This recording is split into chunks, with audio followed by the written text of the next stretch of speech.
Go ahead, DeMar. What's going on, people? This is your boy DeMar, Playboy Dukes, up in this piece. What is going on? This is Desert Dukes right here, and we have a special guest, Mr. Ryan MacDonald. Thank you both very much for having me today. Yep, and today's episode, we're going to be doing our preview and predictions of the 2020 Video Game Awards, man. So I'm really excited about this. This is going to be super awesome. And thank you guys for joining us. Platform Gamer Podcast starts right now.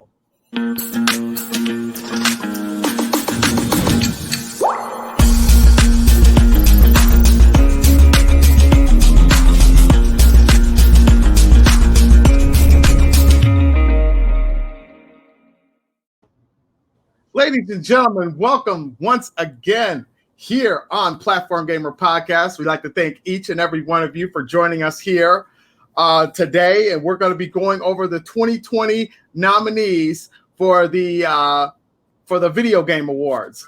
Like I said, I'm Desmond Dukes, joined by my co-host DeMar Dukes. As you can see, I always point like in weird directions because it's mirrored. And then our special guest, Mr. Ryan MacDonald. Ryan, how are you, good sir? I'm great, thank you. I'm excited to get into it. Awesome. DeMar, always a pleasure. Definitely, man. Definitely happy to be back. I know we've been a little bit slow on the content, guys, so I definitely apologize for that. But we definitely got some cool stuff that's happening. I'm definitely going to be doing some Twitch live streaming for Demon's Souls for the PlayStation 5, so definitely look forward to that. Mm-hmm. And definitely got some other little tidbits of stuff that's going to be happening for you guys. So we're definitely going to be pumping out more content as time progresses. So it's going to be some good stuff. Yes, sir. So make sure if you like what you see here today, or if you've checked out any of our past videos, make sure you subscribe to our YouTube channel, turn on that bell for all notifications, and smash that like button. And leave us a comment, because you know we love comments here at Platform Gamer Podcast. Follow us on Twitter and Instagram at Platform Gamer P1, and you can also get us on Facebook.com at Platform Gamer Podcast. Now on Facebook, of course, you guys know that's where we usually pump out the most of our information as they come flowing in. Also, you can check us out in our audio form if you're on the go, whether you're sitting at work bored, or doing whatever, working out at the gym, whatever. You can hear us on our audio form on Podbean and Spotify. Just go into the search engine, Platform Gamer Podcast, and make sure you follow us there. So, ladies and gentlemen, we are getting ready. I mean, it's just a few days away from the 2020 Video Game Awards. Now, Mr. Jeff Keighley has been putting this thing together. Now, he did it last year, and it was a huge success. And I do believe he did it the year before that, too. And it's another huge success. Now, we all remember last year, that was where we seen the drop of the Xbox Series X and X. Actually, we seen mainly the X. And they showcased it on there, which was a huge surprise for everybody. Yeah. No one saw that coming. Yeah. Nobody saw that coming. You are right. And it was and I think it was a very, very genius move by Microsoft to do that.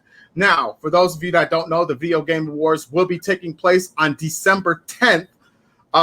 You can find it here on YouTube, on Twitch, Reddit, anywhere where you can find streaming that they would mainly have that. Ryan, you had the list a little bit better than I do, because my phone's been acting all crazy. Oh yeah, they're doing Twitch, YouTube, Twitter, TikTok Live, and basically anywhere they can put the Game Awards live, they're putting it there. So yeah. So what we're going to do today is do our own preview and predictions, kind of let you guys know what we think is going to happen. Who we think might be the potential picks for these awards. So we're going to start section by section instead of just doing like kind of each individual one, depending on what sections we do. And the first topic one we want to touch on is esports. And esports, there's like a huge category of those. There's like 6 of them. Yeah. So there's Oh, sorry, Desmond. Before we dive in, just to let you guys also know, these are our honest opinions as far as for each segment of each category. Now, keep in mind, very much aware that most of the votes are pretty much laid out. I know that level 1, 2, and 3 people have been putting in. Most of the votes are probably already finished. I have not looked at it. Desmond hasn't looked at it. None of us has looked at the end results as far as that. We'd rather give an honest opinion based on what we feel and not have any kind of outside information sway us in any particular direction. So I just want to let you guys know ahead of time. This is just us giving our own personal opinion as far as for that without any information regarding the voting polls. Okay, good. Yep. Okay. And also to add on to that, regardless of who gets nominated or who didn't get nominated or whatever, can we all honestly agree this is an absolutely, even though 2020 has been a god awful year with everything else going on, but in the world of gaming, it has been fantastic. I mean, we've gotten some great consoles. Me and DeMar both own PlayStation 5s. Which eventually we'll do a review on what we think of those. I actually planned on doing it like the week after launch, but DeMar had his console. He had some issues with it. So I went, because he has the disc version and I have the digital version. I actually wanted to hold off until he got his so we can give you guys our honest opinions and our views from both consoles versus just me telling you one and then getting the other one like way later. So we would figure we just do them all at the same time.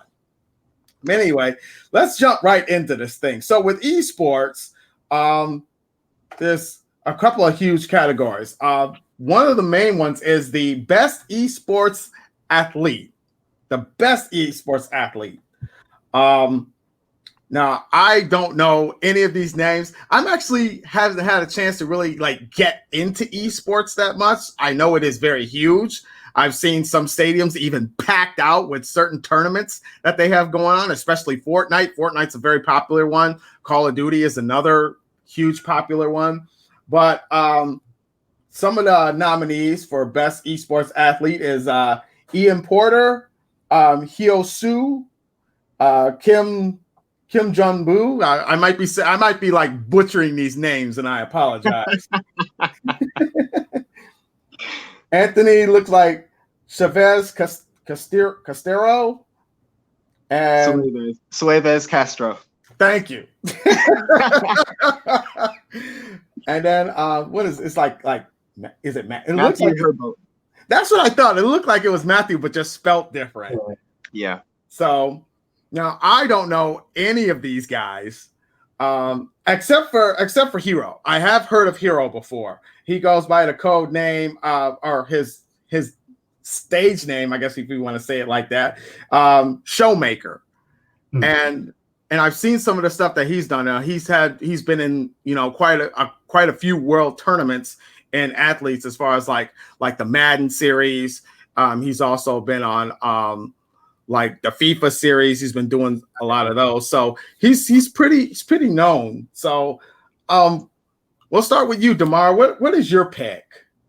As far as for my pick, as far as the best athletes, the one that I'm most familiar with is definitely my boy Anthony Shadzi, aka.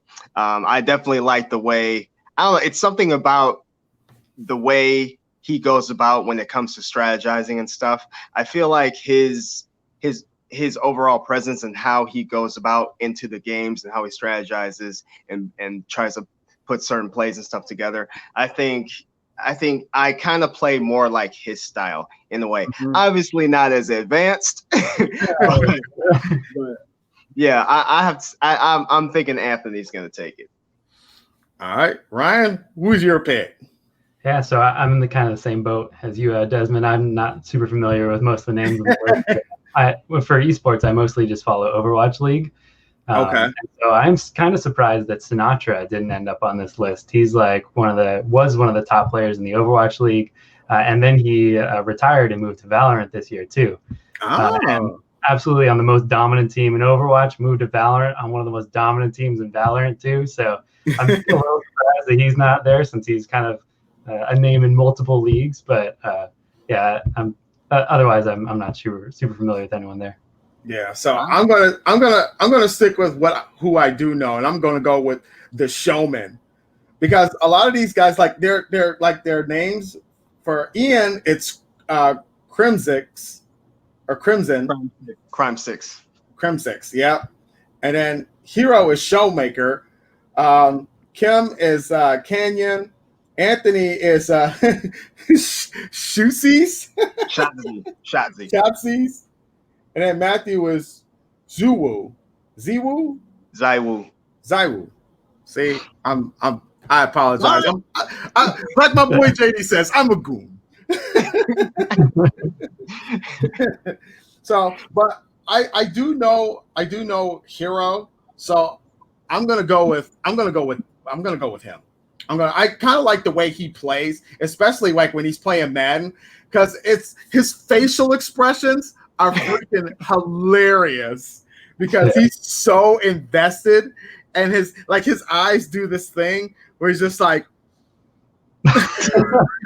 like he's really focused, like laser focused on winning, and then like his celebrations are just hilarious. So I got to go with Showmaker on this one. Cool. What we got next? Next one we have is Best Esports Coach. Okay. Now there is a lot of coaches on these teams, and surprisingly enough, with esports, having to grow more in popularity, you're starting to see more high schools do it. Even colleges are having esports teams. So finding those right coaches for those specific teams is a big key thing. And we have Danny Sorensen, Dahi Parker, Fabian look like Lawman. Yeah, Lawman. Lamont. Is it Lamont? Lamont. God, I am horrible at these names. Okay. It's not the easiest of names, to be fair. Yeah. Right. So you got Danny Sorensen as Zonic. You have Dahi Park as Krusty. Fabian sorry, now I'm starting to mess up. Lomain as Grabs. You got Lee Jaimin, which is Zifa, and you got Raymond Lugier as Rambo.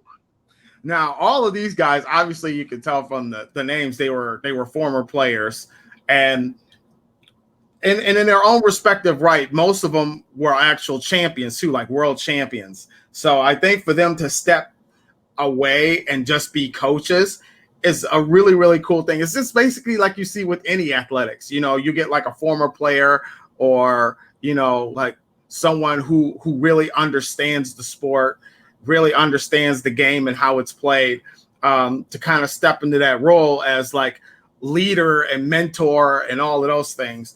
So I think it's a beautiful thing. And this goes back to what we said earlier. We have no clue who these guys are. So I'm going to take a wild stab in the dark. I'm going to go with Fabian. I'm going to go with Grabs. I think it's just mainly because of the name, Grabs. It's an interesting one. I'll have to do more research. I should have been able to do more research, but there's so many names and so many categories. I just did not have the time. And then some of these nominees that were dropped in like late. So it is what it is, y'all. We ain't perfect. For me, I'm familiar with Krusty because he's the coach for the San Francisco Shock for the Overwatch League. Okay. And in the Overwatch League, at least, I mean, it is Krusty, and then it is everyone else. Way down. It's the two-time reigning world champs right now, the San Francisco Shock. It's undeniable that he's the best at what he does in the Overwatch League. So for me, I'm going to pick Krusty. He's the only one I'm familiar with, and he is by far and away the best for Overwatch League. Okay. Nice.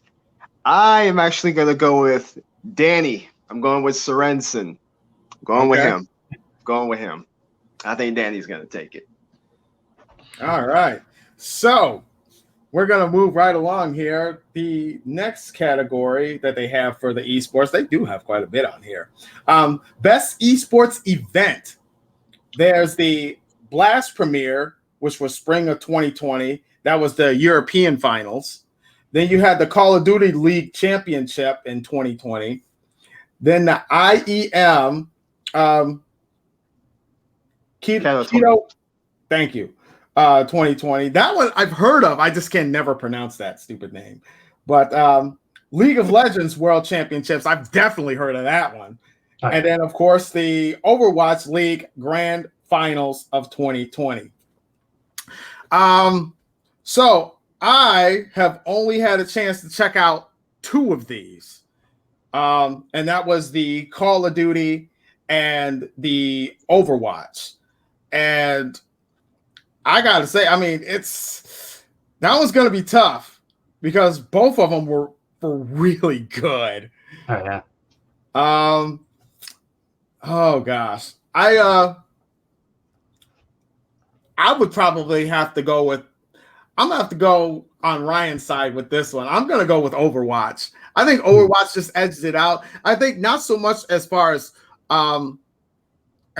like not just the pacing of the game and the players that were in it, but I think it was the atmosphere of the crowd. I think it was just a little bit more energetic than the crowd of Call of Duty.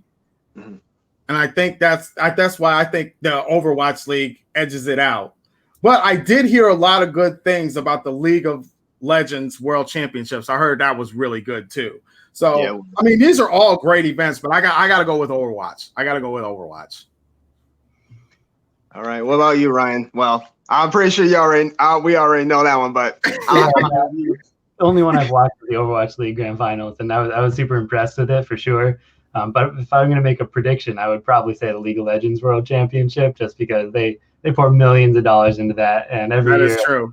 It is a global spectacle. I mean, so I think it's almost unrivaled in terms of competition. But yeah, for Overwatch League, I was super impressed with all the restrictions we had this year. They did a really good job of kind of adapting to the circumstances, and it was super well produced and really energetic. So I really liked it. But I think League of Legends is probably just going to take it on its own merits.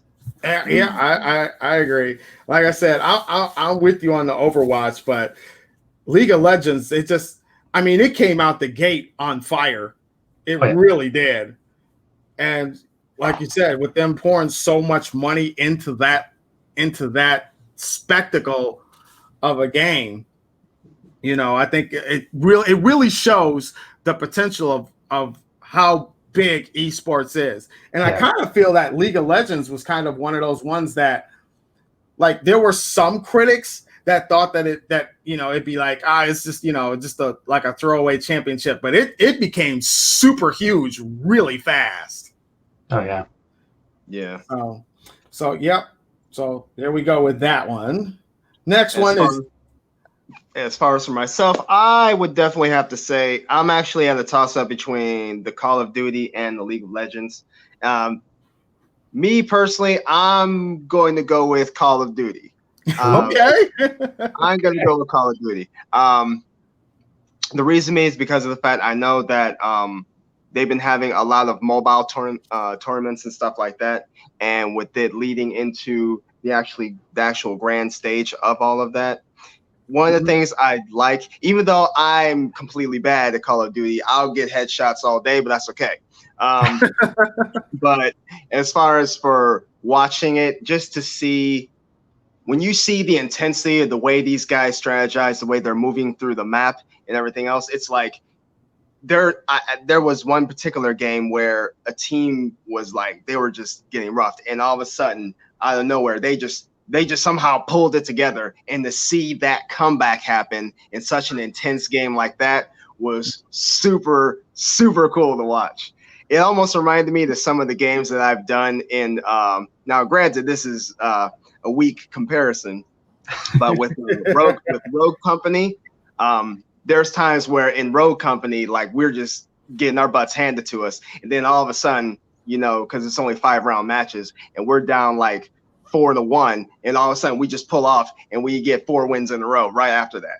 It's like to be able to watch, or even to be able to pull off a comeback victory like that, it's just, I don't know. There's just something about that kind of stuff, especially when you got that last shot trying to pick back up. Yeah. So I have to go with I got to go with Call of Duty on this one. Okay. That's what's up. So very cool. So we're gonna move on here to the next one. This is best esports game. So we have Call of Duty Modern Warfare, Counter-Strike Global Offensive, Fortnite, League of Legends, and was it Valorant? Valorant. Ryan, who you pick? Where's Overwatch? You know, they got the stuff. I know they left your Overwatch game out. I don't know what's up with that. No, it totally makes sense. So for personally, I think it's probably between League of Legends and Valorant. I think last year League of Legends won, and I think this year Valorant, since it's like the new hotness, you know, I'm wondering if that's going to kind of sway the vote, and people are going to be like, wow, that debuted this year and it took off. It's still not reaching the levels of League of Legends or something, so I'm wondering how that'll play in. But I'm gonna stick with League of Legends. I think that's gonna take it. Okay, so DeMar, who you got? Ha! Call of Duty. Okay, so mine's is gonna be a little bit different. I'm gonna be completely honest with you. Counter-Strike is not gonna win. That's my prediction. I think it's still a popular game, but I don't think it's on the level that some of these other games are on right now. I really don't think Call of Duty is going to win. And the reason why I say that is because there's been so much Call of Duty that in some ways it's like, okay, it's kind of played out, you know, or it's like, I shouldn't say that. It's more oversaturated. Because there's so many different Call of Duties. I don't know. I think you're just hating. I'm not. Listen, I'm a Call of Duty player myself, and even I think they're not going to win. So,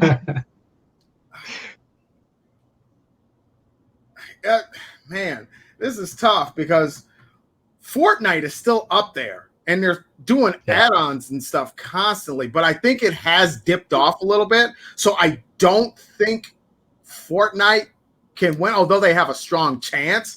I just don't think they have enough to really pull it off. So it's really between League of Legends and Valorant.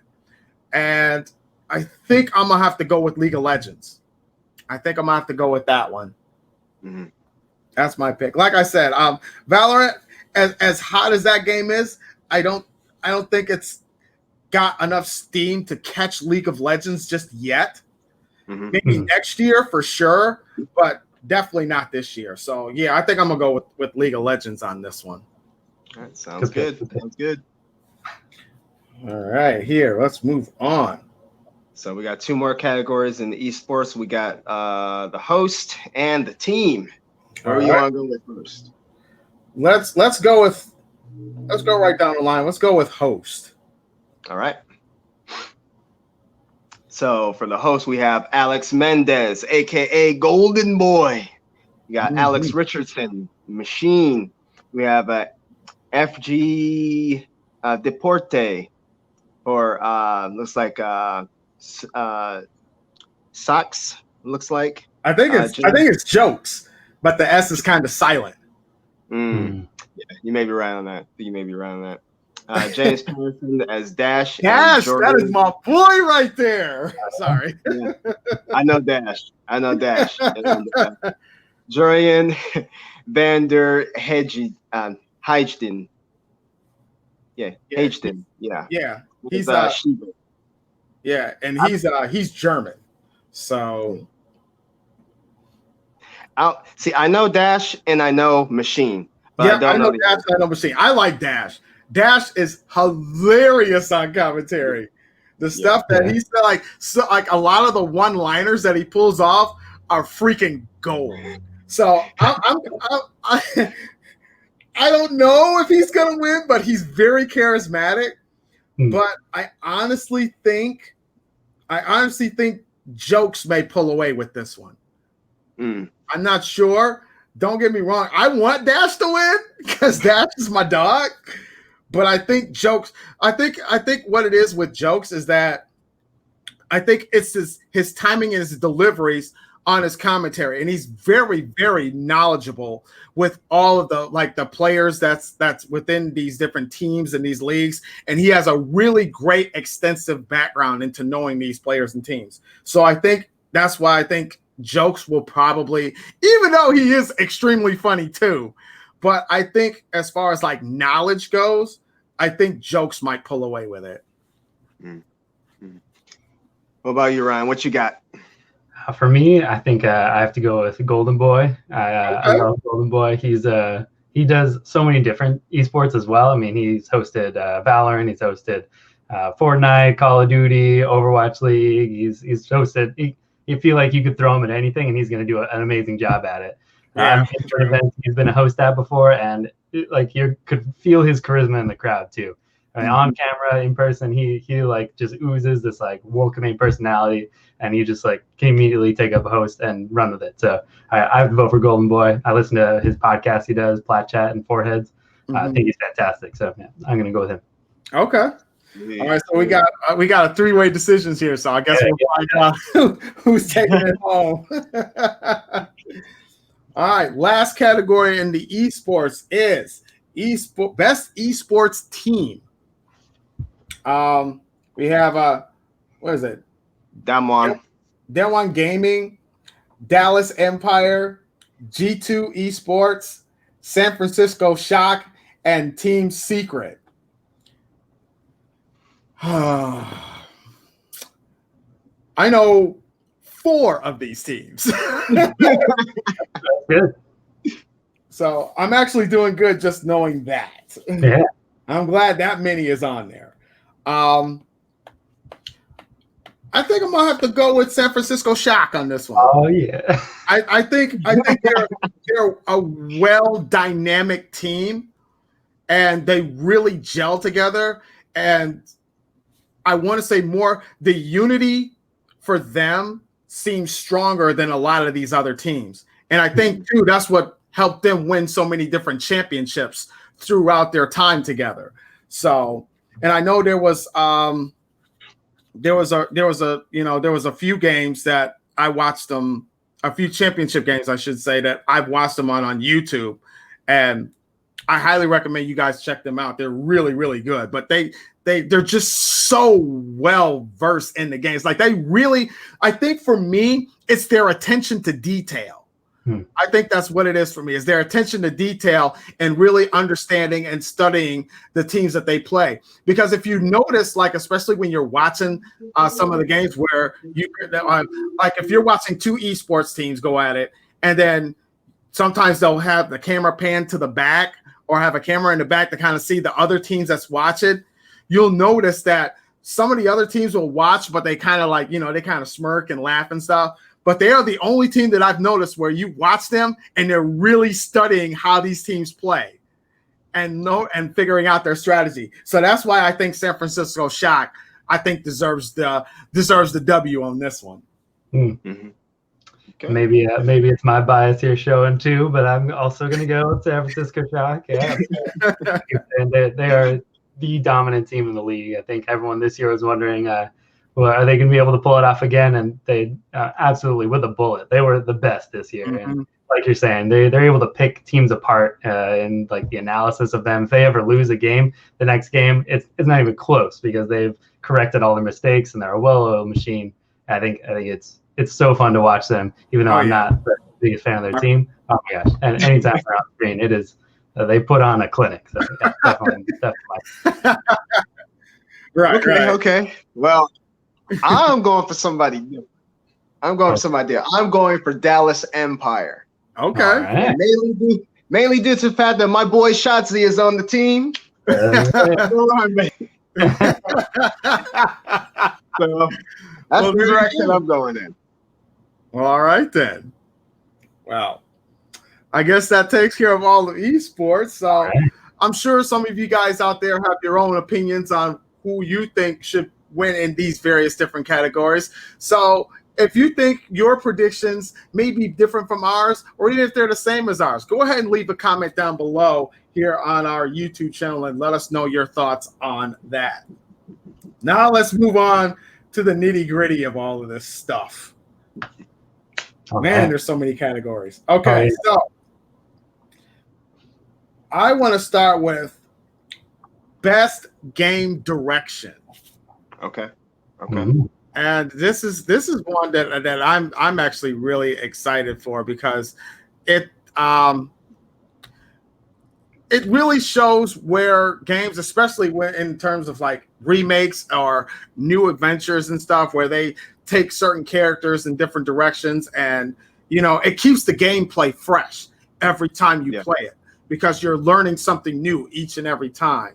And I think that's a huge testament. So yeah, for me, they have the categories of, hold on, let me bring this up here.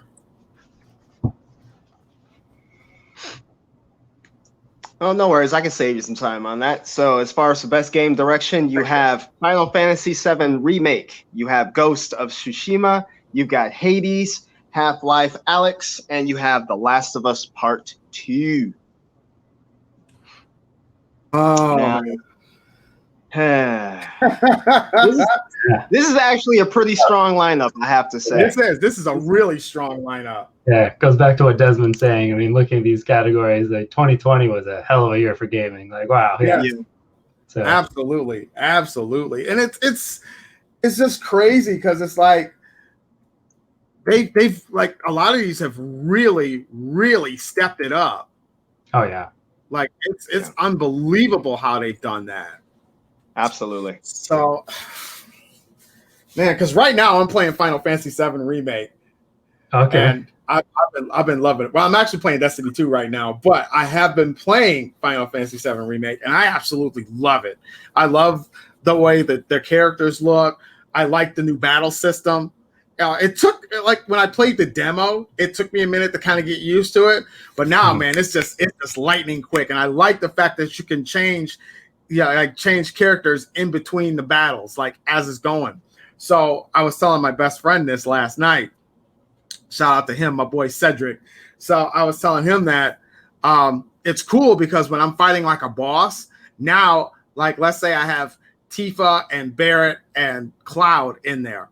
So I would have Tifa and Barrett kind of flank and get his attention, while Cloud attacks from behind and puts on the true damage, and then just have the others like just keep healing. Especially if, like, I got Cloud, is like whoever I have as my strongest character will do the most damage. So I think trying to go into it in a more strategic way really works. And like a lot of the little things that they've done to really implement the battle system, especially like when you're doing different summons and things like that, it's really awesome. Ghost of Tsushima, I have not had a chance to play it, but I've watched my stepson play it a lot, and graphically, it is absolutely freaking gorgeous. Mind blowing.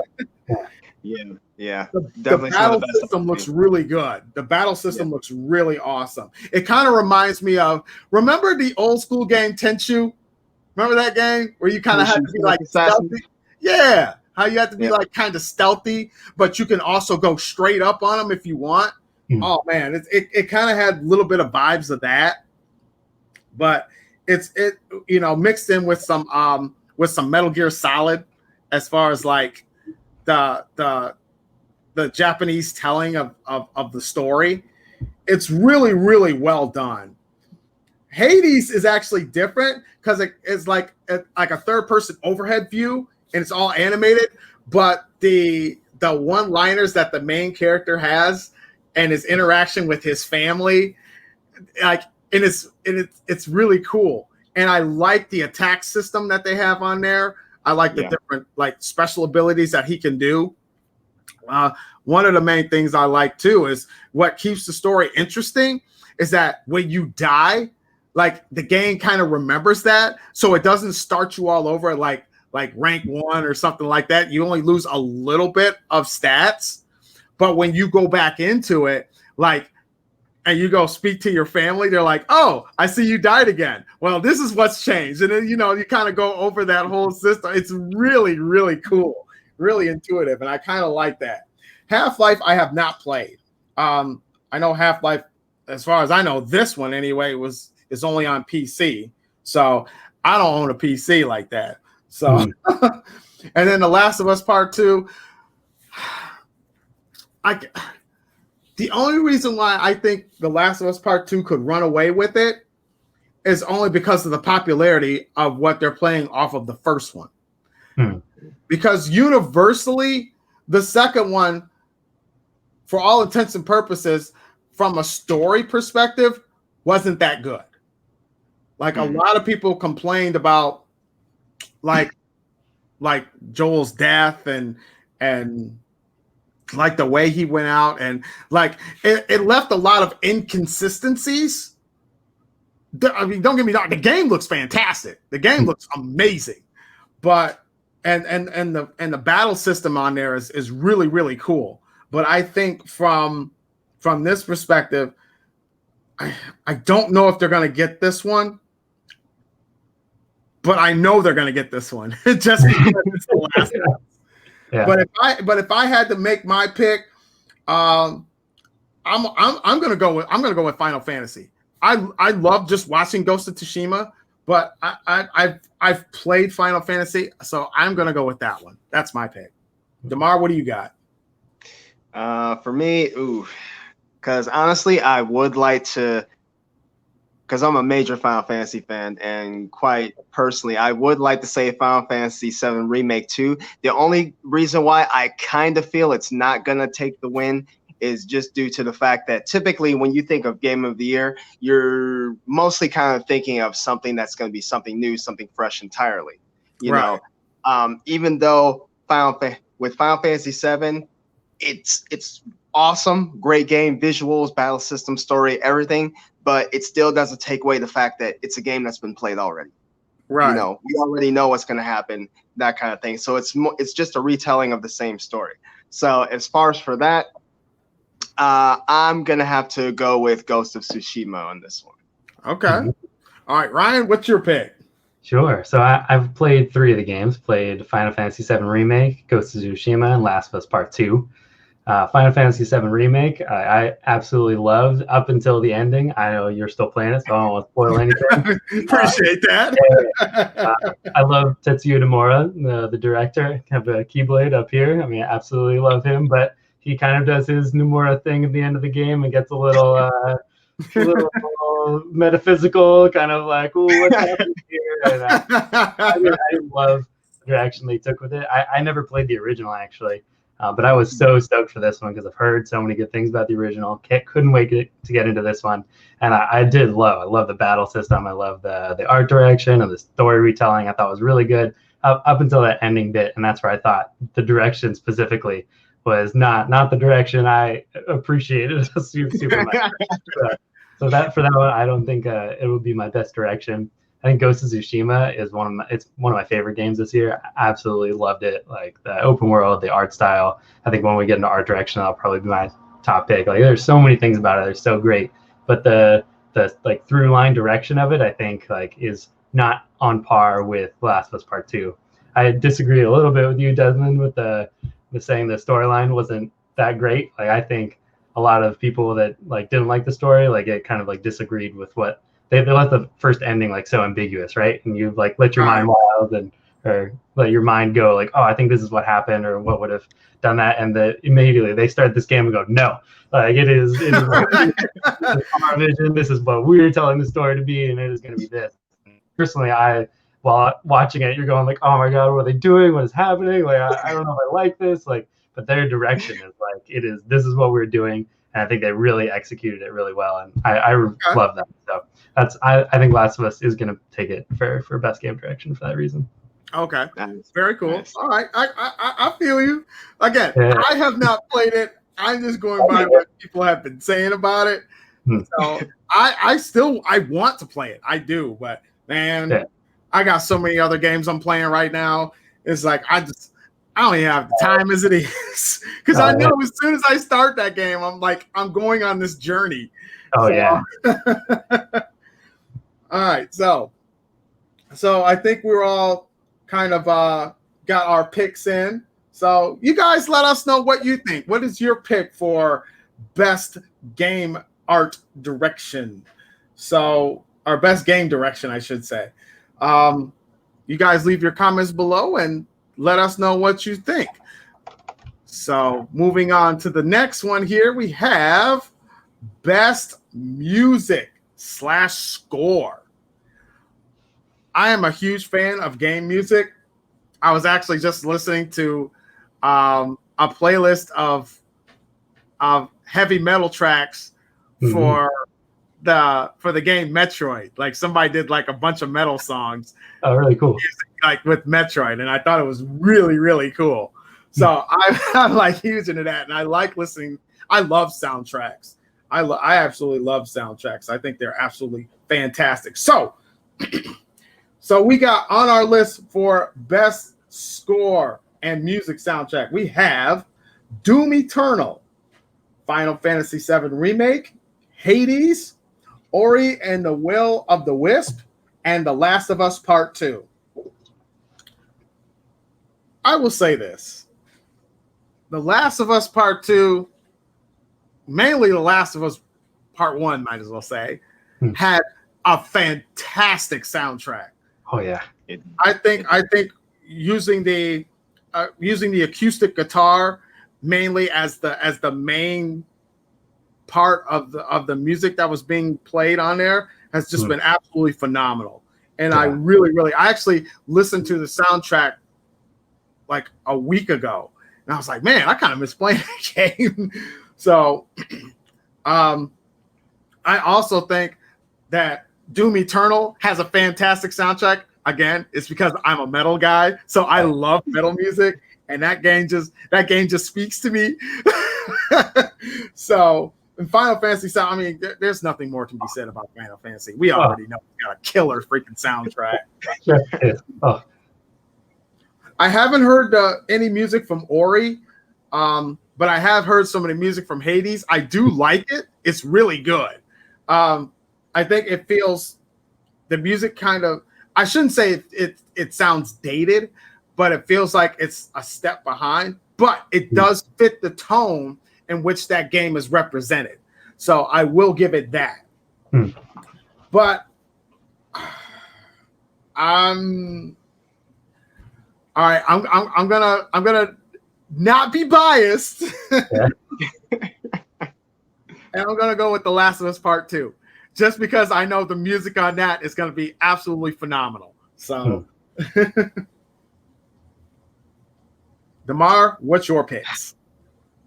Man. Okay, so yeah, there's definitely a lot of good ones here. I've always been a fan of the Final Fantasy scores. It's just been phenomenal. I actually wanted to try to make it to the last orchestra concert that they actually held, but I couldn't make it out there. But I actually have to say, which is actually more shocking to me, because it's like I haven't played the game, but I've watched the gameplay of it. But I have to give it to Ori and the Will of the Wisps. Okay. The ambiance of the way the music goes was just, I don't know, it was just like, it was calm, it was soothing when it came into those certain elements of the initiation between the characters and such. It's like, it almost kind of, I almost kind of say like it has some of those soft ambient songs like what you'd hear from like Zelda and stuff like that. It was definitely I don't know, I resonate more with music like that, even though I listen to music all over the world. But I don't know, something like that is just it was just beautiful. And then in combination with the art style and the visuals of the game in itself, it was just beautifully put together. Oh, okay, I can go with that. All right, Ryan, what's your pick? All right. So I think personally, I would for sure pick Final Fantasy VII Remake. Even having not beaten the original, what I have played, and I listened to the original soundtrack, what they did with that soundtrack, the orchestral kind of renditions and the battles, it's building and getting crazy and crazier. And, Right. I don't want to spoil some of the end game for you, but man, if they got some great music at the end there too, yeah, I think it's amazing. The soundtrack was so well done. But I think Last of Us Part 2, the music, ends up being such a strong tie to the narrative. With Ellie's guitar and Joel, and like there are several moments in that game that are so focused around music that really like oh my god moments. Like they're just phenomenal. Like, so I think that's just going to edge it out because music is so intricately tied into the story of that game. I mean, I think they're going to do one of the songs at the Game Awards. They have Eddie Vedder is going to be there, and I think he's going to do one of the songs. I think that's gonna win, but personally, I think Final Fantasy is unmatched this year. Okay, that's another thing too about the Last of Us and their music. It's one of those like when you hear like the first couple notes, like instantaneously, you think The Last of Us. Oh yeah, like as soon as you hear them, and I think it's a testament to how well intricate the music is with the story. And you hit the nail right on the head, Ryan, on that one. As far as it, like the music is part of the story, and I think it's told in a very, very well manner. But again, you guys, best it. You've heard the selections. You've heard what's out there. If I had my own personal bias choice, I would go with Doom, but that's just me. But I'm sticking with The Last of Us. But what did you guys think? Let us know in the comment section below and tell us your thoughts on that. All right. So, man, fellas, there's a lot of categories on here. Oh, yeah. We're in it right now. We're deep in it now. In it now. So this next one is best narrative. So the best storytellers, the best story told game, So we have the nominees are 13 Sentinels, Final Fantasy VII Remake, Ghost of Tsushima, Hades, and The Last of Us Part 2. Oh my God. Okay. I'm going to go with Final Fantasy. I'm just going to go flat out with Final Fantasy. I think the story, even though we've seen the story before, but I think it's told in such a way now that the story is refreshed. It's been revived to anew. It's kind of like what they did with what Capcom did with the Resident Evil series, how they took 2 and 3 and remade those. And now, because of even though it's the same game, but it's told in a more narrative way, the game feels so much better. And I think that's a testament to the storytelling and the writing that is being done behind the scenes. So I'm going with Final Fantasy VII. If I had a secondary choice, I would go with Ghost of Tsushima. Just because I think it's about that traditional Japanese type of storytelling. It's like the old samurai movies from back in the day. It has that look and that feel to it, and I can attest to that because I've watched those, and I can relate, and I can be emotionally attached to it because growing up, I watched a lot of kung fu movies, I've watched samurai movies, I've watched all these different kinds of movies when I was younger. So to me, seeing something like that and put within a video game, it's like how a person feels like when how they've grown up watching Westerns and then they play Red Dead. And it's like, oh my God, I love this, because it makes them think back to that. Yeah, it makes them think back to that childhood and what they grew up watching from back in the day. So, so if that was my backup, it would be Ghost of Tsushima, but I'm going with Final Fantasy on this one. Nice. What about you, Ryan? What you got? I think that best narrative is going to be Last of Us Part 2. I think that's my prediction. I think, it was super controversial, I think, because so many people just didn't like the direction of it. But I can see, I definitely can. But I think, at least critically, by and large, it was, this is storytelling at its best. I think Last of Us is going to take it. And I love the narrative Final Fantasy VII up until that ending portion, and Ghost of Tsushima, same thing. I mean, the story is fantastic. I was enthralled through and through. But Last of Us, I think that is what they do best. Like Naughty Dog, I think they take a story and they put it like no one else can. So I think they're going to take it. Naughty Dog is they put out some fantastic content. They really do, and a lot of their games have really become more narrative driven than they've ever been before.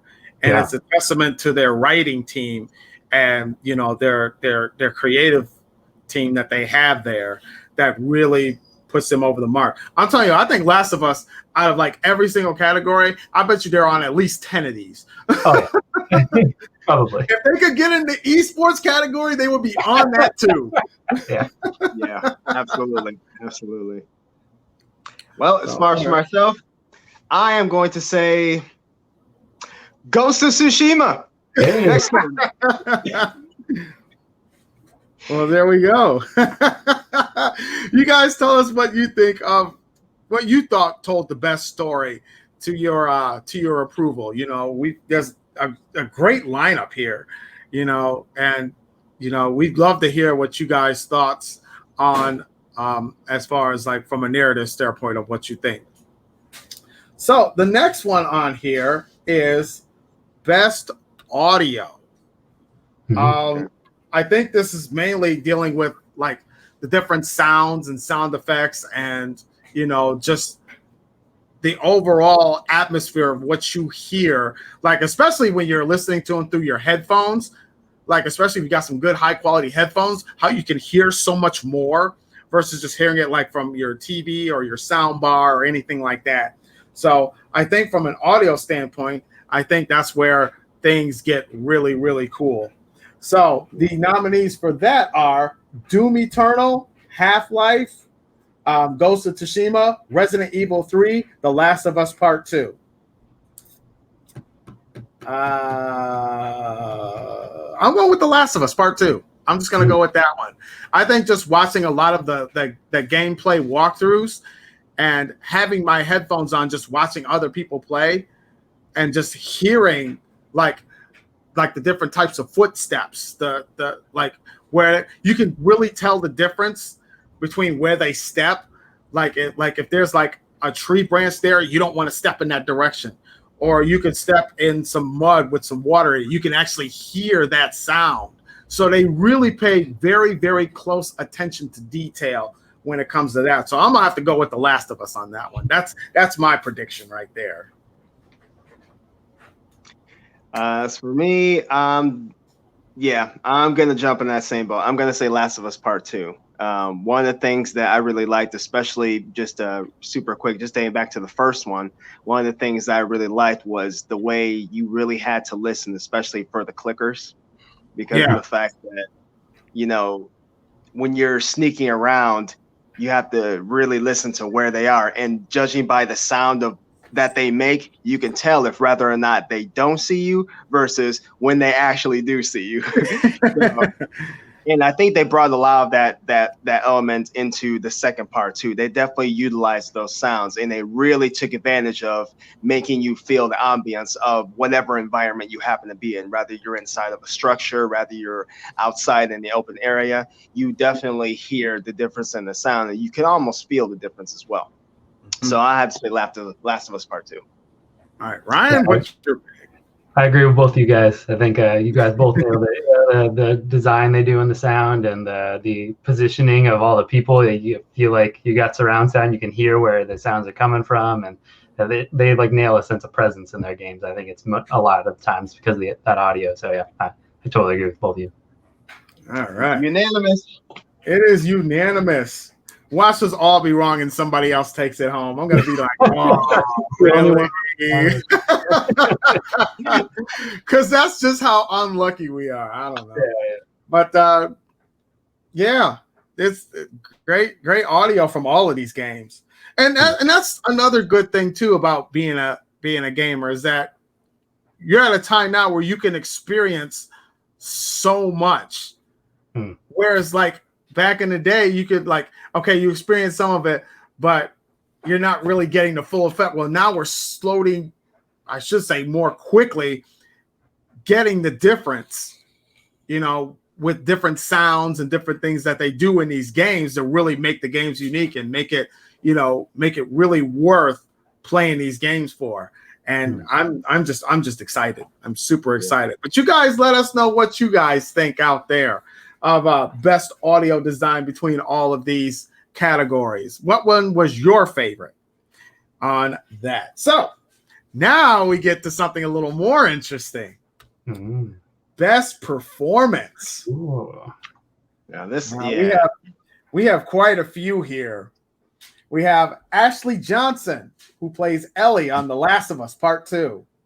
Lauren Bailey, who plays Abby, Last of Us Part 2. Daisuke Tsuji. Thank you. He plays Jin, Ghost of Tsushima. Logan Cunningham from Hades. Najee Jeddam. Jetter. It's Jetter. I think that was a little typo, but yeah, it's supposed to be Jetter. Okay, that's what I thought. Okay, so Jetter, who plays Miles Morales in Spider-Man. Miles Morales. I really like the character Jin.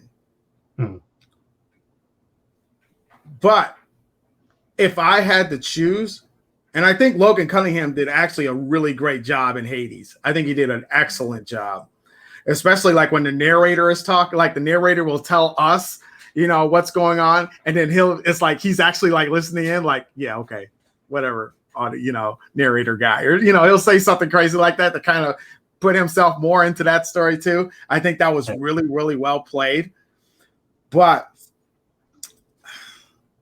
it's a toss-up between the two ladies from Last of Us Part 2. I think from a performance standpoint, I think they both did an absolutely fantastic job. Really getting people engaged in their story, engaged in their characters. Whether you love them or you hate them, you have found a way to get attached to those characters. And it's a testament to the performers behind the characters. That really brings it out. And that was the thing that I loved about Detroit, with all of the characters that were involved with that. And that's what made me love it even more, because of the performances from those actors on these who are portraying these characters in this game. So if I had my choice, I would probably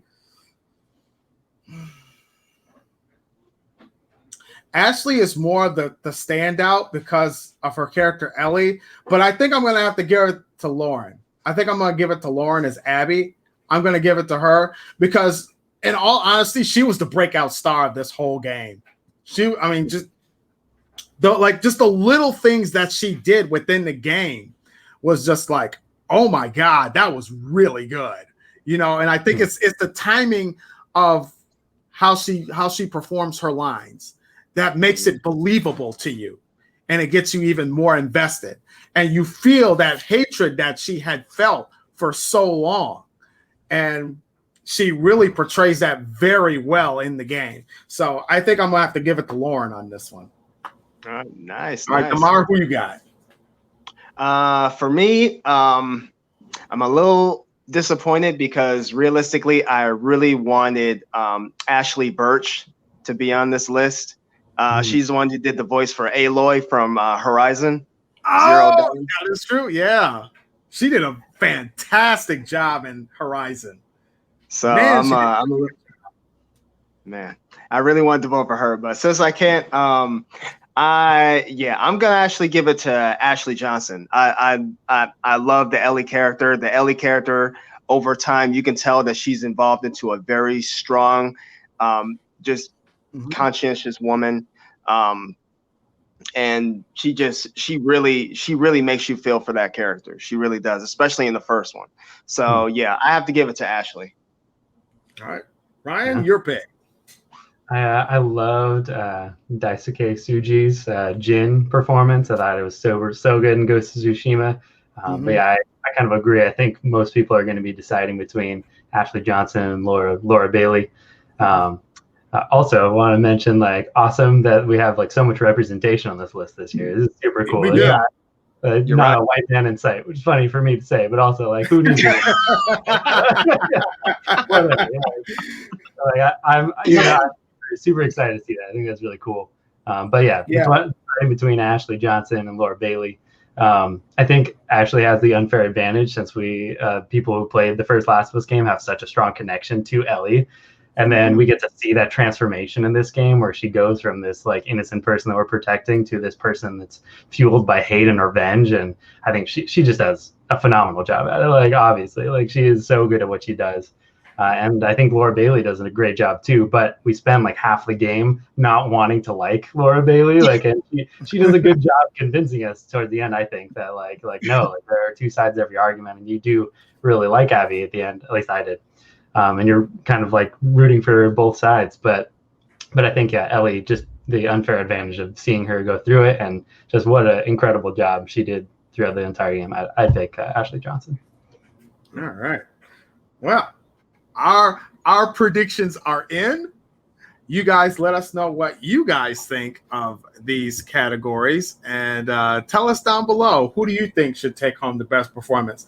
I really like Jeter though for Miles Morales. I think he did a phenomenal job. So I just wanted to clarify on that. And you're right, there's a lot of representation on here of different styles and opinions and just different types. And I really, really like that, especially with different races and sexes. So that's really, really awesome to see. Super cool. Yeah. All right. Next one on this list is Best Ongoing Game. All right. This is an interesting one because these are games that you just play for hours and hours and hours until you get like super, super good at it, to the point that, all right, I need to challenge more people around the world because this isn't enough trying to play it privately. But you know, it's the thing that's about these games is a lot of there's microtransactions and things like that go on in this game that makes you want to be more invested in these games.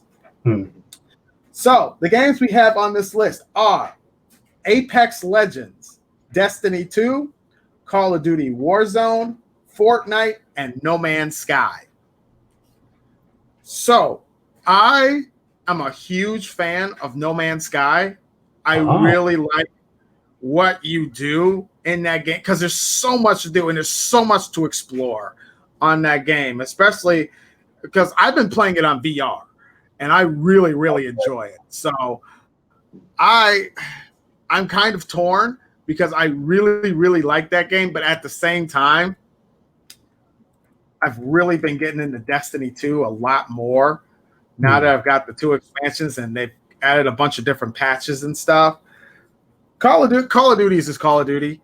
I think Warzone is fun, especially doing where you do the cash raids. Those are fun, especially if you get a nice little group going. Those are fun. Fortnite, that's not for me. It's just not.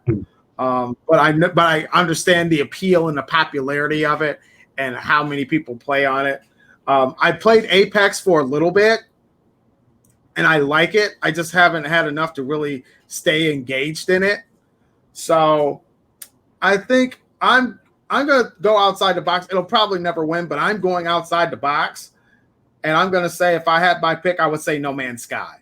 But if I had to make an official choice, an official prediction, it'll probably be Call of Duty. Okay. Just because it's Call of Duty. So what about Damar, you? What is your pick, Damar? You go ahead, Damar. Okay. Destiny 2.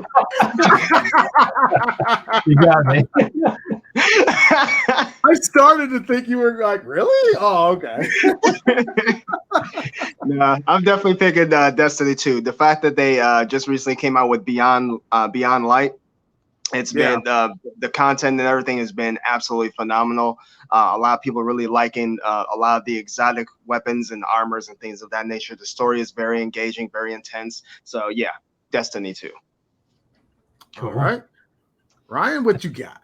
I think I'm going to pick Fortnite. I don't play Fortnite at all, but I can't stop hearing about all the events they have and all the cool things they do in that game. And they do have a lot. Galactus event after their Marvel season, and now they're doing Mandalorian content, and they got movie premieres like Tenet's trailer debuted in Fortnite, and Travis Scott. Right. They they got more money than God over there. They don't even know what to do with them. Right? I think that's because I think that kind of all goes into the amount of support they have for that game. If you're into Fortnite, like they are constantly giving you new stuff to look at or new seasons, and I think that probably is going to be the best ongoing game. Yeah, Okay. I think you're right. I can definitely go with that. So you guys let us know what you think. What is your best ongoing game? To me, I mean, it's these are some good solid choices. I will say that. Very good solid choices. So you guys tell us what you think down below, and let us know your opinions on that. So, and everybody's opinion, let's just keep it real. Everybody's opinions are not all going to be the same.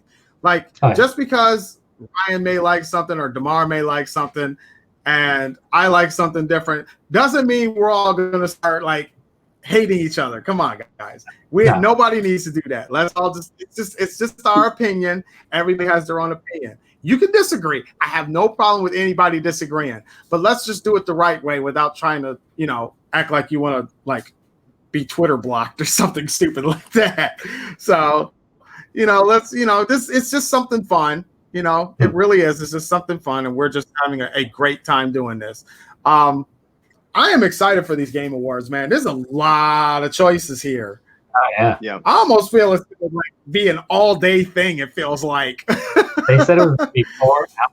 I think generally they like have it like blocked out for 3 hours and it takes maybe like 2.5 or something. 4 hours is pre-recorded. It is going to be an event. Absolutely. So what's the next category? All right, next category we have here is Best Indie Game.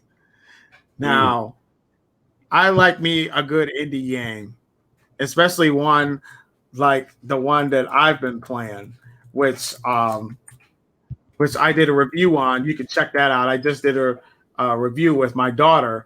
I've been playing the game Circuits, which is just like a little indie sound puzzle game, and it's so fun. Like it's addictive. It's simple. It's really simple, but it's really fun, especially trying to listen to like the different sounds and having them fit within parts of the music.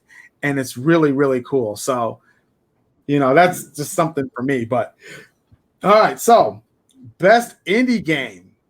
We have Carrion, Fall Guys, Hades, Spelunky. Spelunky, thank you. Spelunky 2, and then where is it? Spiritfarer. Spiritfarer. Spiritfarer. Okay, so Spiritfarer, I know nothing about. I don't know anything about the game. All the rest of them I know. I know all the rest of them. I think I'm gonna go with the hot hand here and say Fall Guys. Fall Guys is actually really, really interesting, and it's a really fun game. It's like you get a group of people together, and it kind of reminds me of Super Smash Brothers in a way.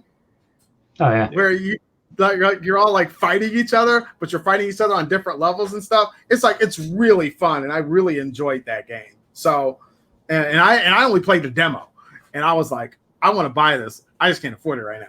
But Fall Guys is my pick that I think is good. Hades is another great indie game. Just like I said, just from me watching the gameplay, it looks really, really cool. It kind of reminds me, there's a game that I have called Icy, and it kind of reminds me of that, where it's kind of over the top, but not like Diablo, Baldur's Gate style, not so much like that, but almost like a mix between that and the side scroller. But it's really, really cool, really, really fun, and that's what it looks like to me. So I'm gonna go with Fall Guys on this one. Ryan, what do you got? My guess for the game that's gonna take it, I think it's a little unfair since Hades is also in the Game of the Year category. That is also the best indie game. I feel like that automatically makes it the best indie game if it's nominated for best overall game. But I mean, I've heard such amazing things about Hades, and it's definitely on my backlog. I intend to get to it because of all the good things I've heard. So my guess is Hades is going to take it. But I mean, I've heard great things about Carrion. Everyone who's into Spelunky like is like super stoked about Spelunky 2. And Fall Guys was like a instant like phenomenon when it came out. You know, everyone was playing Fall Guys for like a month after it came out. So it's so fun to just pick up and play. Like everyone can get into it, whether you're just falling off all the time or you're making it to the end. Like it's super fun. So I think it's a really good category and a lot of options. But I feel like Hades is the default. All right. Yeah, I 1,000% agree with you, Ryan. I'm going with Hades on this one too.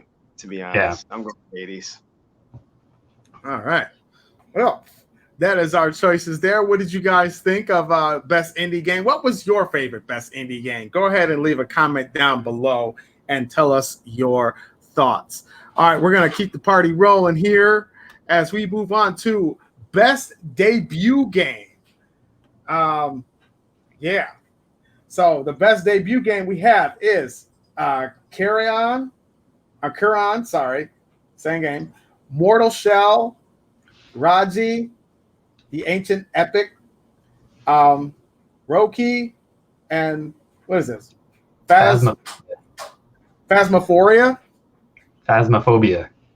Phobia. Okay, there we go. See, I can't read, y'all. Sorry, but those are your choices.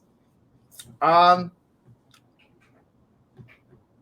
can't pick any of these because I don't know any of these. Oh. Okay, I take that back. I know them, but I don't know them. You know what I'm saying? Yeah. Like I've never even like touched any of these games. Yeah. Carrion, I think, is the only one that I've seen more of. Mm-hmm. But yeah, I honestly I can't make a pick on this one because I just don't know. I just don't know. Damara, what do you got? As far as for myself wise, I am familiar with two of the games. I am familiar with Mortal Shell and I'm familiar with Roki. Roki is an adventure game. I'm really huge into adventure games. I definitely like the ambiance and the atmosphere that Roki presents, especially the style.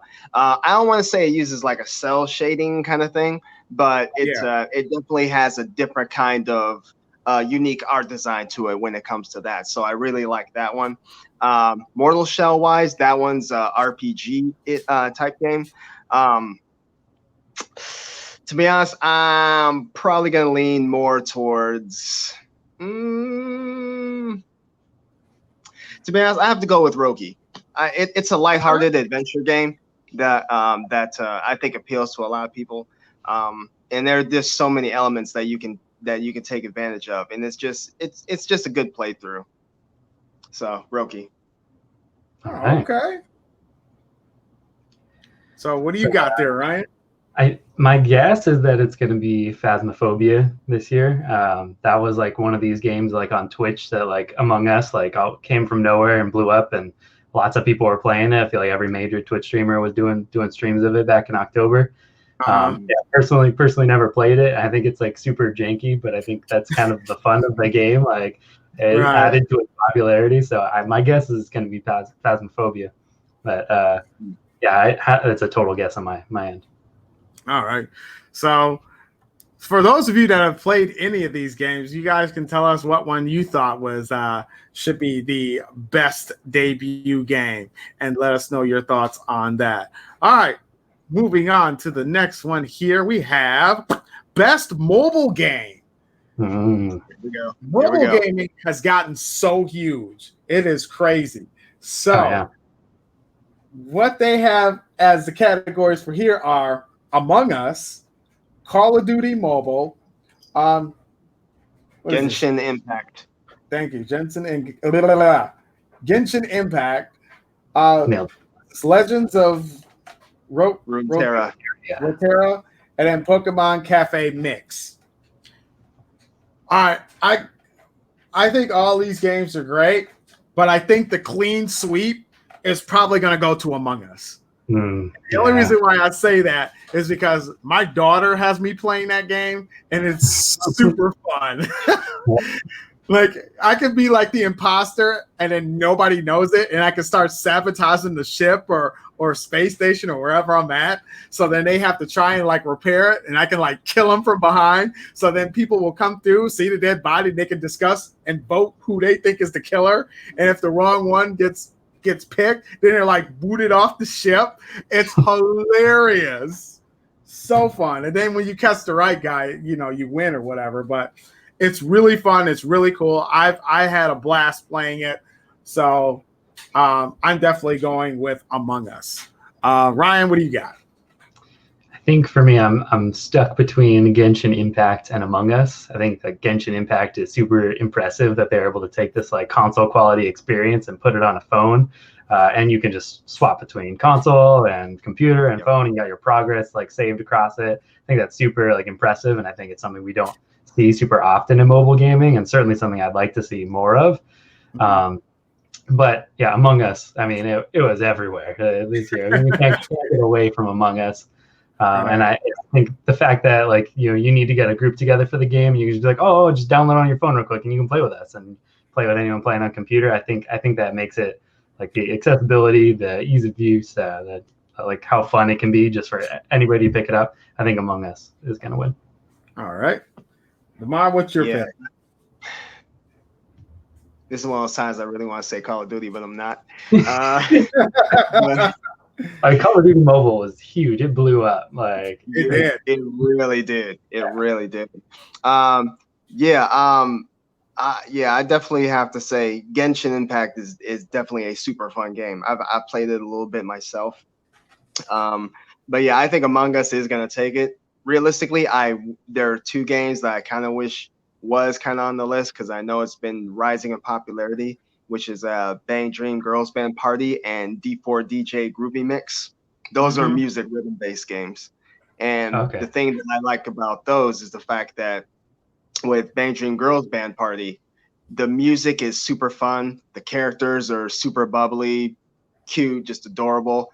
And on top of that, they also have an animated series out. So it's nice to follow the storyline of the progression of all of these different bands that came together. Some of them were friends who grew up together and such. And just seeing these guys interact with each other in an anime is just so awesome. But yeah, I really wish one of those had been on there. But anyway, long story short, yeah, Among Us is gonna take that. I think so. All right. So you guys let us know what you think was the best mobile game for you. Leave your comments below and let us know your thoughts on that. Man, God, there's so many categories. Man, I'm telling you, there's a couple of them I'm just going to skip only because I'm like, I don't even know these anymore on some of them. I'm just like, whatever. So I will try and we'll get to like the majority of them, but man, we're going to be like 3 hours into this thing before we do it. It's like, I don't want to be on here that long. So this is right. So this next one that we'll jump into real quick. This is one of my personal favorites that I am been thoroughly getting into, and that is best VR game. Knew you were gonna say I am a VR junkie. Freaking love VR. I'm playing Star Wars VR right now, and it's so awesome. So they have on here the best VR game. There's Dreams, which is also really cool. Half-Life, Marvel's Iron Man, Star Wars Squadrons, Walking Dead, Saints and Sinners. So for me, this is huge because I really like the Walking Dead, Saints and Sinners game. And I really love Star Wars, and Iron Man's really cool too. Mm-hmm. So 4 out of these 5 games I've either played or I own on my VR. Half-Life is only on PC, so I can't play that one yet. So I don't know. But I think just due to popularity, it's a toss-up between Iron Man and Star Wars. Mm-hmm. And the reason why I say that is because, number one, they're both under the same company anyway, as far as like not so much the the games, because I know the games are made by different people, but the company that makes these games, which is Disney, so they own the rights to both of those, and they're both incredibly popular.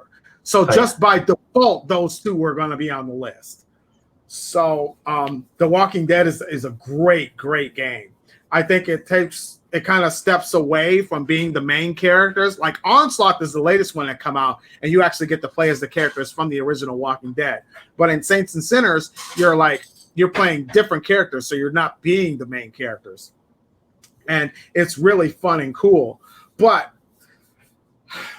if I had to choose, I think if I was going by what I think would be the most fun, I'm going to have to say Star Wars. Not just because I really enjoy the game, but the fact that I can have other friends hop on, and then it's actually cross-platform with gamers who have PC, and we can all play together, and that's really, really fun. And so I've really enjoyed that. Iron Man is just fun, like just learning to fly and do all of the Iron Man stuff that Iron Man does. So those are my picks. Damar, I know you don't have a VR, so I'm gonna let you just take a shot in the dark here. I'm just gonna throw one over the bow here. Star Wars. Okay. Ryan, I don't know your position on VR games, but tell us what you think. I love VR. I have a PSVR, and I have a computer that could support the computer Vive or Oculus, but I haven't gotten them yet. But yeah, huge fan. Got PSVR day one. Loved it ever since. So on the list I played Dreams and Marvel's Iron Man VR and Star Wars Squadrons. And Dreams is super cool. Love their implementation where you can take any world that's been created in Dreams, you can play in VR. Like that's super. And kind of sculpting things in VR, it's super cool.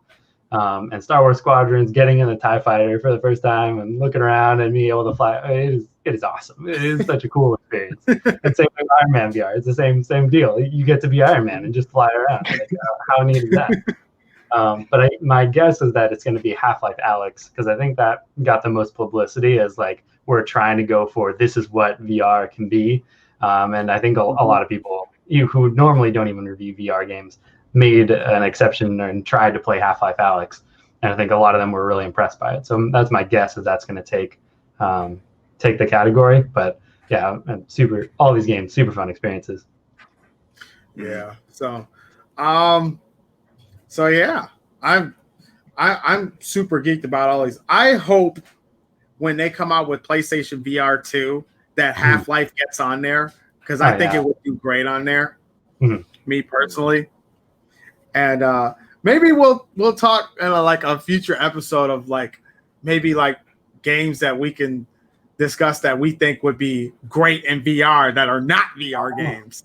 Because I know I've got my little list. I think that would be absolutely fun. So that's something we could talk about on a later date. But what do you guys think? If you own a VR or have played a VR, which of these games do you think should take home the gold? All right. So let's move right along here. Best action game. Now, this will be a fun one because I'm all about action games. I'm all about action because action makes me go. All right, let's see. Best action game. We have Doom Eternal, Hades, Half-Life, Neo 2, Neo 2, and then Streets of Rage 4, which I'm actually surprised that one is on the list. Yeah, I'm a little with all the games that have come out, how did they bought their way into that slot? I'm sorry. dude. Hey, look. Truth be told, Streets of Rage 4 is freaking hilariously fun. I absolutely enjoyed that game. But if I had to pick best action game, I got to go with Doom Eternal. I think Doom's going to take it only because it's such a popular game, and the different types of weapons that you can use on that game and the different types of kills that you can do with that, I think is super impressive. And it's a testament to how well the game is structured. and I really like the level design, where you can actually use he has a grappling hook on this one, so you can actually hook onto stuff and then go across in different areas, which is really, really fun. So Hades looks cool. I haven't checked out Half-Life. I'm sure it's got lots of reviews. Streets of Rage is really fun. And then Neo, I have not played. I've seen the cover. I just haven't played it. That's all I've got. But yeah, I'm going with Doom Eternal on this one. Okay. Yeah, same here. I'm going to go with Doom Eternal as well. Mm-hmm. I haven't played any of this list. I think it's the first one I haven't played anything. So for me, wild shot in the dark between Hades and Doom, I'd say. And I think Hades is going to take it. I heard a little bit about Doom this year that like people didn't think it was as good as 2018's. And I think that's gonna hinder it. That's why my guess is Hades.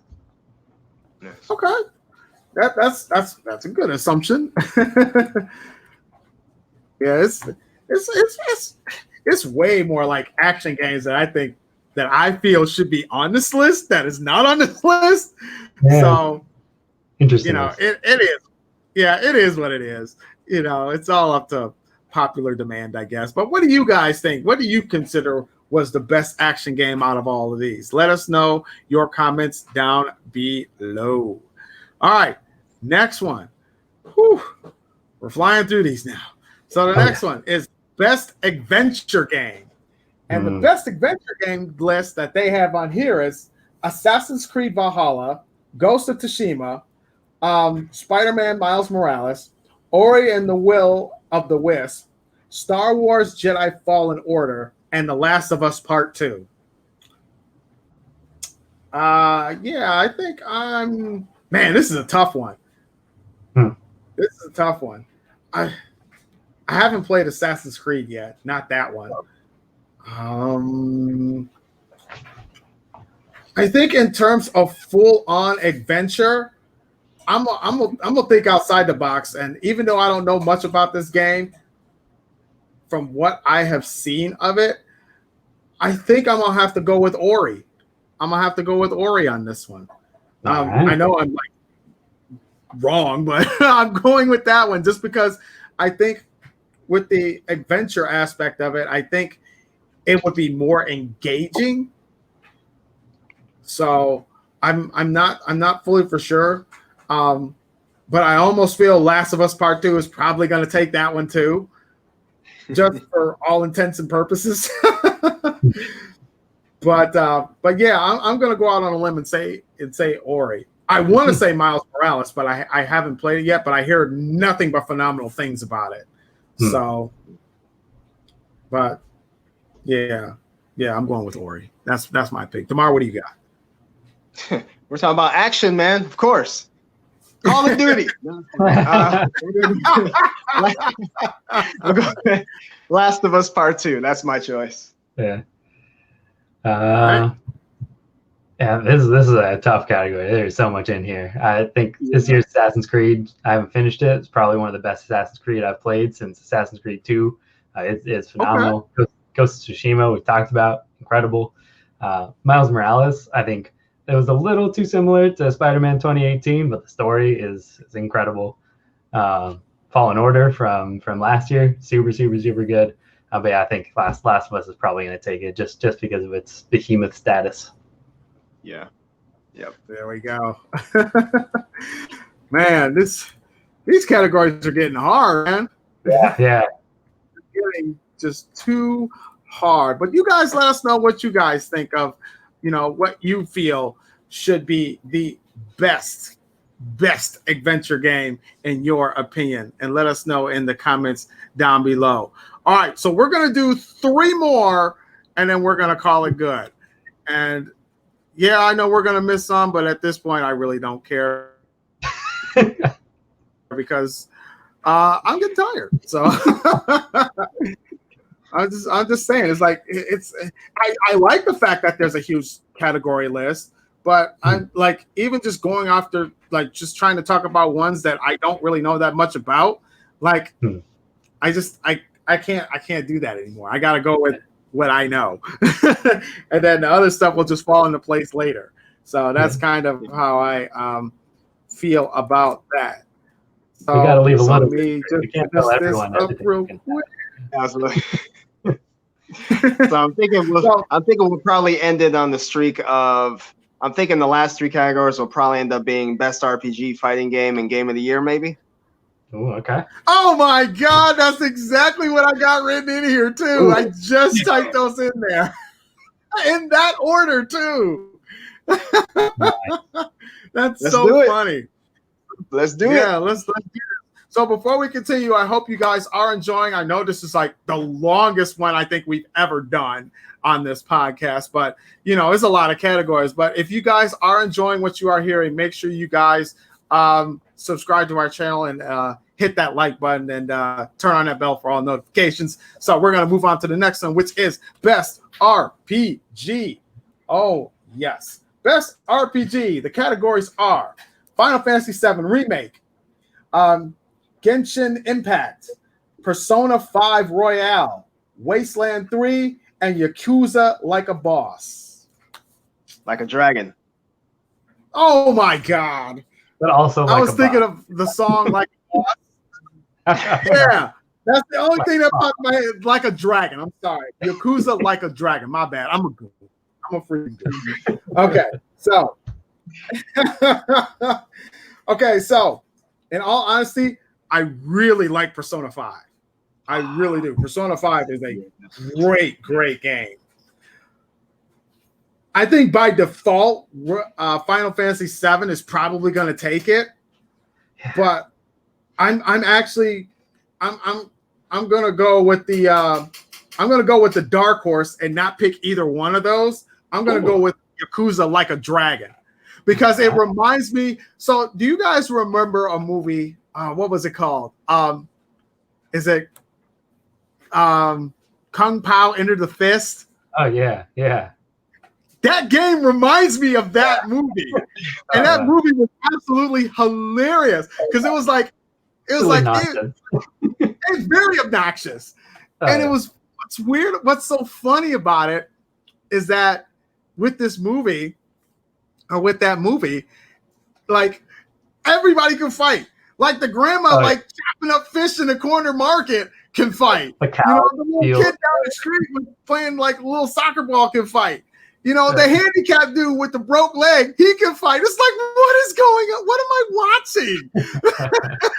So it's just hilarious. And I think the Yakuza games have always, like, they've had some seriousness to it, but this is the first time I've seen it where it's serious, but it's got that fun factor to it where they could be kind of corny and clown around and stuff like that. So I'm going with Yakuza on this one. Ryan, what's your pick? For me, it's Persona 5 Royal with a bullet. I mean, that game, I don't know how they could have taken a 120-hour long game and then said, we need an extra 30 hours on the end of this. And the only way to get to it is you have to replay the entire beginning of the last game, too.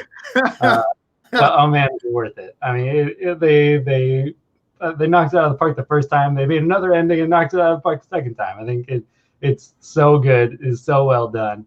I didn't realize I could play a game for that long and be so into it the entire time. Yeah, I think 5 takes it for me. All right, Damar, what's your pick? No, I'm definitely with Ryan on this one. It's got to be Persona 5 Royal. It's got to be. I've been a huge fan of Persona since it first came out.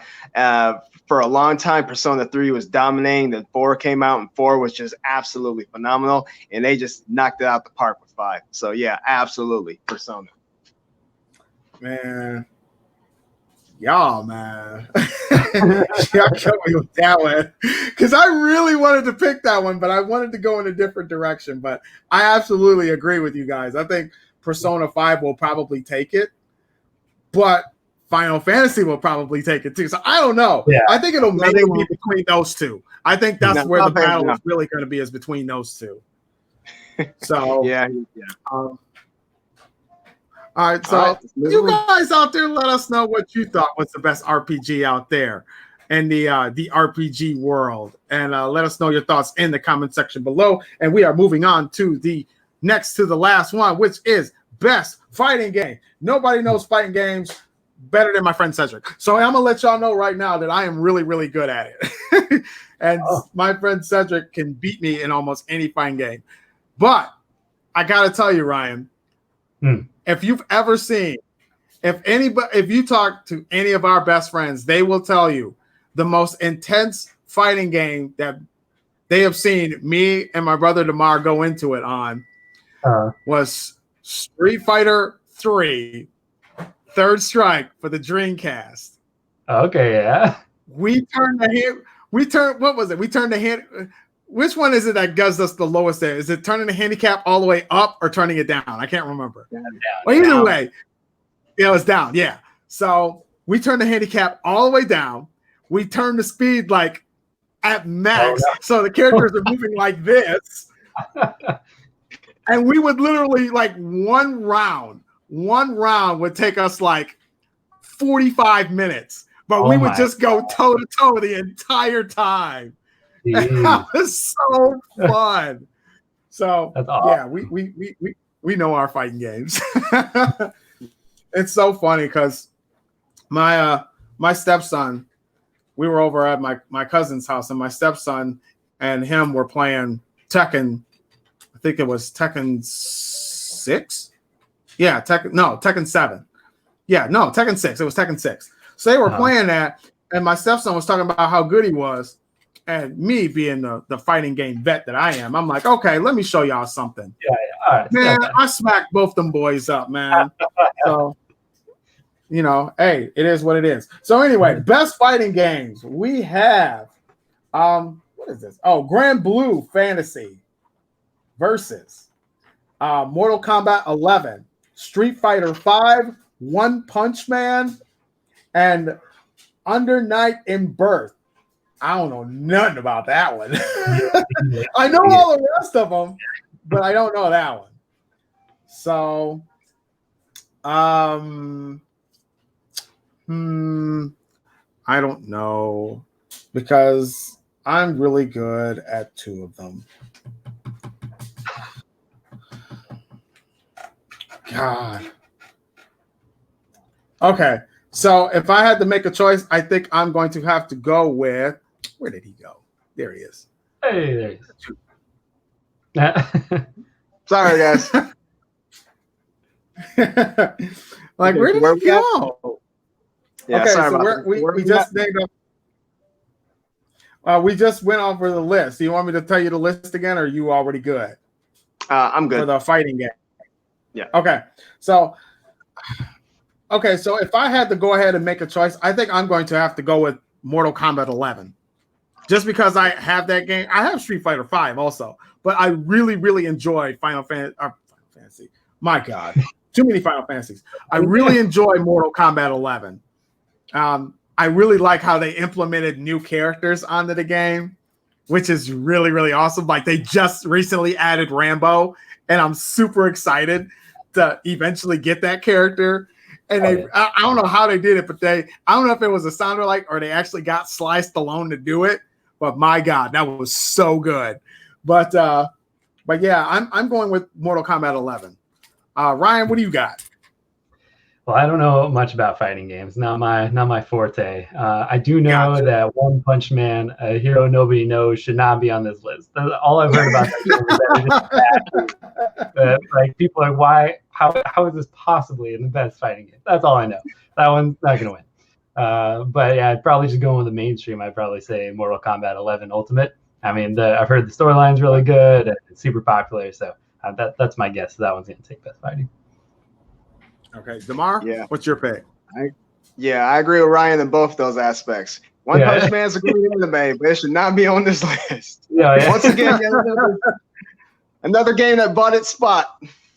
Anyway, Mortal Kombat 11 definitely. All right.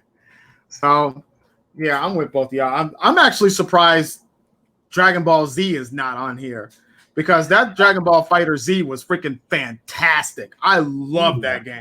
So I am very surprised it's not on the list. Maybe it was on last year. I don't know. But nevertheless, I'm actually surprised it's not on this list. And I'm actually surprised Samurai Showdown's not on this list either because they just dropped a new game recently. Yeah, because One Punch Man bought its spot. Like, oh, semi shut up. Nah, let me drop a couple dollars here for you. We'll just take their spot. They don't need to be there. All right, so just let us know what you think of this fighting game. I really love Street Fighter also, but yeah, I think Mortal Kombat's going to take it. So, but you guys let us know what you think about that. So I actually added one more in here just because it wouldn't be very fair if we didn't do this, and it would make us seem very one-sided. So I'm just going to put this one in here. Just, to support all walks of life, we're going to go with best, as soon as it pops up, there it is, best family game. Okay. So we have a list of best family game, and that is Animal Crossing, Crash Bandicoot 4, Fall Guys, Mario Kart, Minecraft, and Paper Mario. I'm going to say Mario Kart. I'm not even gonna lie. That time that I played on the Switch with my daughter, that was fun. I really, really enjoyed that game. Crash Bandicoot is another really good one too, and Fall Guys is another great one. I don't do Minecraft. I could care less about Minecraft. That's just, it is what it is. Paper Mario, I actually wouldn't mind checking out again because I like the original Paper Mario. That was pretty fun. So, but yeah, I think I'm gonna go with Mario Kart on this one, just because Mario Kart is just such a fun game in general. Yeah, Mario Kart here too. I choose Mario Kart. I think I'm gonna go Fall Guys. I think that was like a super easy pick up and play for the whole family. Even if you're not winning, you're having fun. So I think that's a great family game. There you go. Yeah, there you go. So as long as you control you're playing with the kids, yeah.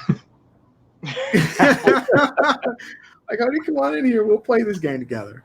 Now this quite a few family. I like some of the, like, not a lot of the family board game ones, but I'll tell you what. If you're looking for a fun, like, group party game, which I'm actually surprised they don't have that list on here, but a great group party game is Fribbage. Fribbage is freaking awesome. I love that game. So basically, you just get you could get like a bunch of friends together, and I think I bought it for like $7, and so I had downloaded it onto my PlayStation. Doesn't require a controller; it just requires your phone. So you go to this website, you put in the code, and then and then you guys can like fill out the spots. I think you can play up to like 8 people, and you answer questions and stuff using your phone.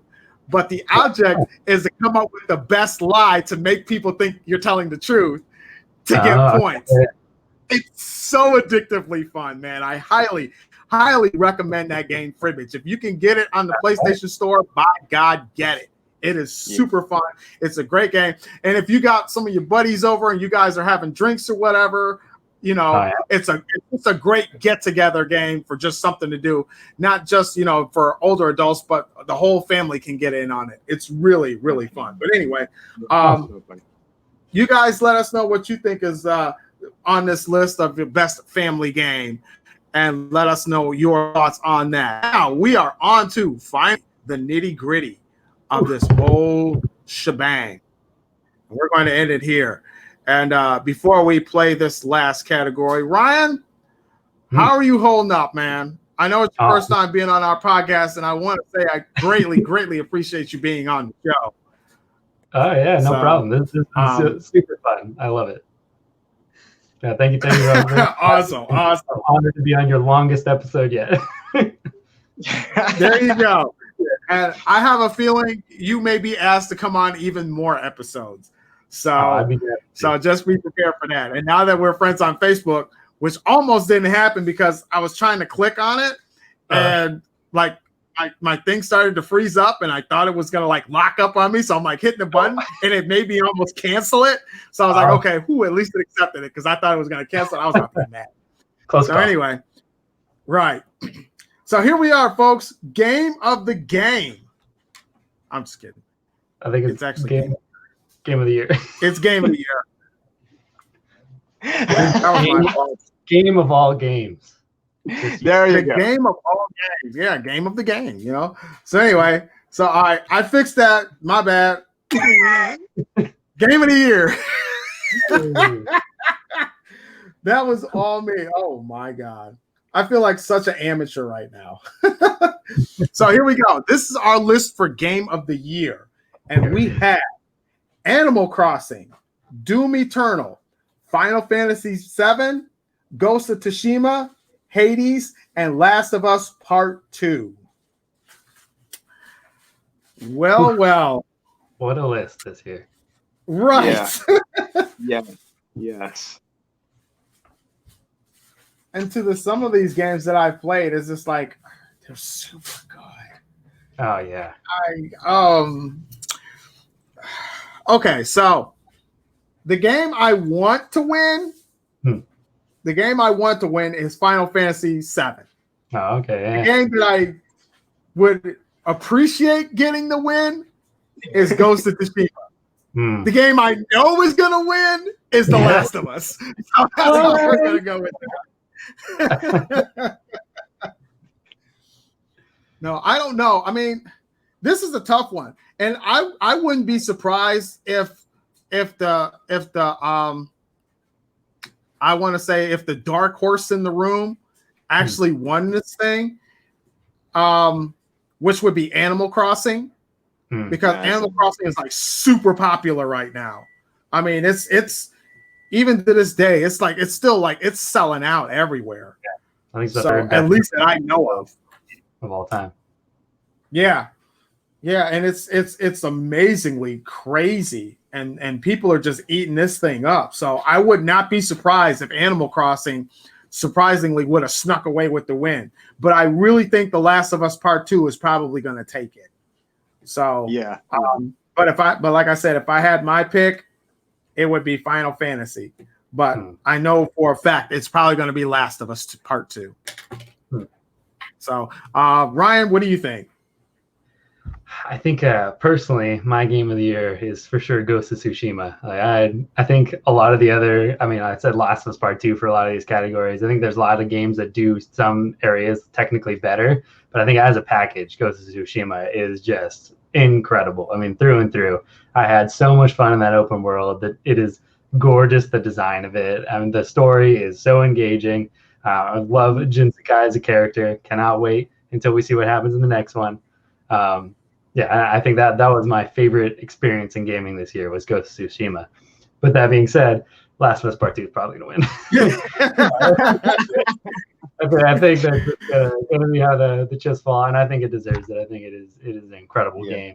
Also, would not be surprised if Animal Crossing ends up taking it, because what a perfect year for that game to come out. A time where we can't come together in person. We can all make our own islands and see each other virtually that way. But yeah, I think Last of Us Part 2 is a beast of its own. I think that's going to win. Yeah. Namar? Man, yeah. I definitely Don't you say Call of Duty.